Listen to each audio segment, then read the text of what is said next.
is a good idea. Joining me right now is Republican Texas Congressman and House Financial Services Committee Chairman Jeb Hensarling. Mr. Chairman, good to see you. Thanks so much for joining us.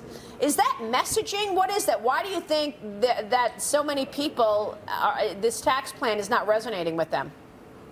Well, I think it will as time goes by. And again, over 90% of all Americans are going to see greater take-home pay. I mean, when people start looking at their checks, they're going to see a difference.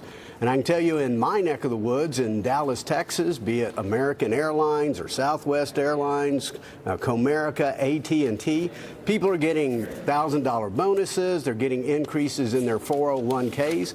Even the rural part of my congressional district in kind of rural East Texas, I'm getting people writing in and saying, hey, at my husband's work, everybody just got a 5% pay increase. So this is going to bubble out up all over America. And one, it is really good policy. We're seeing strong GDP growth. We're seeing the lowest unemployment rate in 17 years.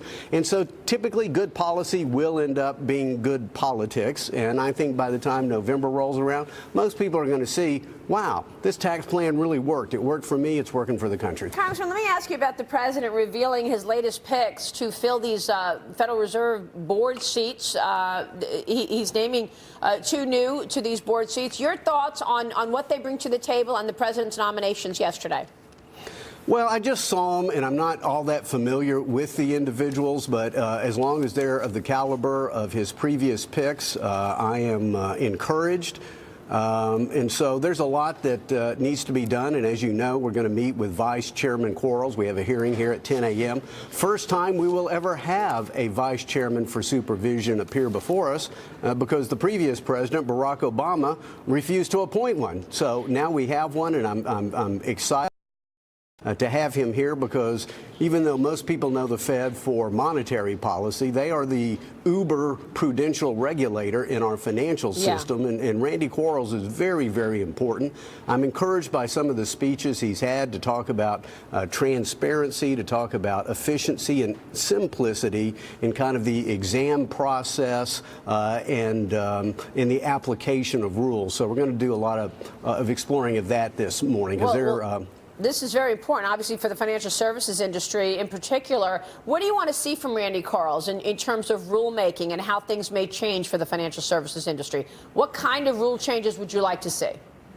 Well, number one, I think the Fed has way too much discretionary power as a prudential regulator. Let's separate that again from their monetary policy function. But if they're going to have this discretionary power, let's at least see where they can use it for the good. Number one, the Volcker rule, which I believe is still a solution in search of a problem. Having said that, we have and some banks have 5 different regulators to both interpret the Volcker rule and to enforce the Volcker rule. I mean, this is just crazy. This is just nonsense. And I want to know what the Fed can do to try to get all the regulators on the same page so at least you have one rule, preferably, and as we have passed recently in the House as of last Thursday, a bill that would say, you know what, we're going to have one prime regulator for the interpretation of Volcker, one prime regulator for the enforcement of Volcker. The stress test in living wills. The living wills are now an annual process, very cumbersome, very expensive. I think they're probably antiquated as soon as the ink is dry. I want to explore taking that to an every other year exercise. Stress test. So we've got CCAR, we got DFAST. But banks are stress testing their assets every single day and every single week, and the Fed has access to this information. Right. You know, why do they have to necessarily impose these other tests, and why do they have to be secretive? You know, the rule of law counts on knowing what the law is, and instead they are tested on scenarios that they never know about. They don't get any feedback. Again, it's one of the most cumbersome aspects, and the bottom line is, in some respects, this is still a bit of a tax on capital, the regulatory burden. And thanks to President Trump and a Republican Congress, we now have a 3% growth tax code. This is the reason the president rolled back regs, Dagan. Right, and I'm curious what the congressman has to say about this newfound fiscal discipline that we're hearing from the Democrats. They're all so concerned now about the national debt and the deficits, even all of those Democrat advisors to past presidents writing that op-ed last week saying, oh, it's not entitlements, it's the tax cuts that are running up the debt. Why isn't there more pushback from the Republicans on this? Because it's laughable at some of the messaging on this.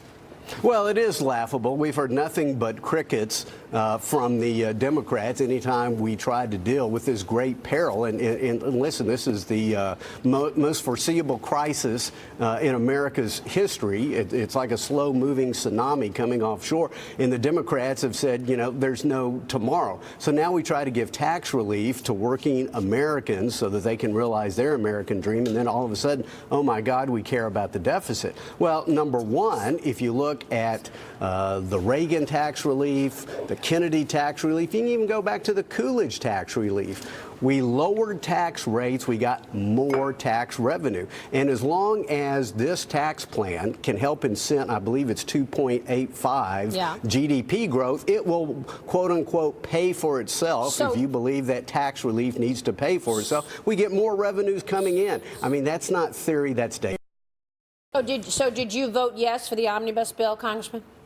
You know, I did for the same reason the president did, and that is we paid a ransom to get money for our troops, our soldiers, sailors, and airmen. I didn't want to do it, but I reluctantly supported it for the same reason the president did, and for the same reason I'm calling for a rescission package. Yeah. You know, it takes 60 votes. You want to rescind some of this, some of that spending? No, I don't want to rescind. I want to rescind almost all of it. You know, I want to pay for the military, and outside of that, there's not a whole lot more that I'm all that interested in. Sure. I exaggerate slightly to make the point.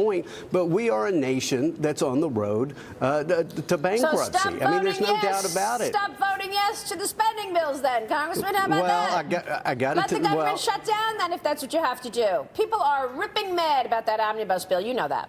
Oh, I know that. I know that. And again, we should not have paid this ransom. Had I been in charge, which I wasn't, I make suggestions, we should have run the Pentagon, the military appropriations bill over to the Senate. And if they voted it down once, twice, 5 times, 10 times, so be it. At some point, they would have broken. We won the last contest over the shutdown. Well, we could have won this one. Somebody blinked, and that's where we are now. Congressman, it's good to see you, sir. Thank you very much. We'll be watching that hearing today. Randy Quarles, we appreciate you joining us this morning. Congressman Jeb